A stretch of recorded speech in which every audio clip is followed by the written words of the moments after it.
সোণাই চাপৰিত এখন সৰু চহৰত নতুনকৈ সংযোজন হ'ল ইলেক্ট্ৰনিক্স এণ্ড হোম এপ্লায়েন্সৰ আটকধুনীয়া showroom Tiya electronics and home appliance. ছত্ৰাধিকাৰী দেৱাশিষ চুতীয়াই স্থাপন কৰা এই শ্ব'ৰুমখনত উপলব্ধ হ'ব মোবাইলৰ পৰা আৰম্ভ কৰি ঘৰত নিত্য প্ৰয়োজনীয় প্ৰতিটো ইলেক্ট্ৰনিক্সৰ সামগ্ৰী। আপোনালোকৰ প্ৰয়োজনৰ প্ৰতি লক্ষ্য ৰাখি দেৱাশিষ চুতীয়াই এই সামগ্ৰীসমূহৰ ফাইনেন্সৰ ব্যৱস্থাও ৰাখিছে।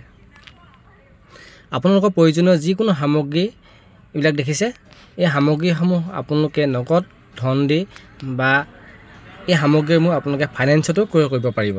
সোণাই চাপৰি চাৰিআলিত অৱস্থিত এই প্ৰতিষ্ঠানখনলৈ আপোনালোকে আহি আপোনালোকৰ প্ৰয়োজনীয় সামগ্ৰীবিধ ক্ৰয় কৰিব পাৰিব। আপোনালোকৰ প্ৰয়োজনৰ প্ৰতি লক্ষ্য ৰাখি তেখেতে নতুন নতুন ডিজাইনৰ মোবাইল, নতুন মডেল আৰু এইবিলাক দেখিছে, নতুন নতুন মোবাইল আছে, নতুন মডেল আছে, সকলো 5G মোবাইল। আপোনালোকে আহি ইয়াত নিজৰ পচন্দৰ মোবাইলটো ক্ৰয় কৰিব পাৰিব। আকৌ পুনৰবাৰ আপোনালোকক এবাৰ ভিডিঅ'টো দেখাই দিব বিচাৰিছোঁ, ইয়াত কি কি সামগ্ৰী আছে আপোনালোকে এবাৰ চাই ল'ব পাৰিব।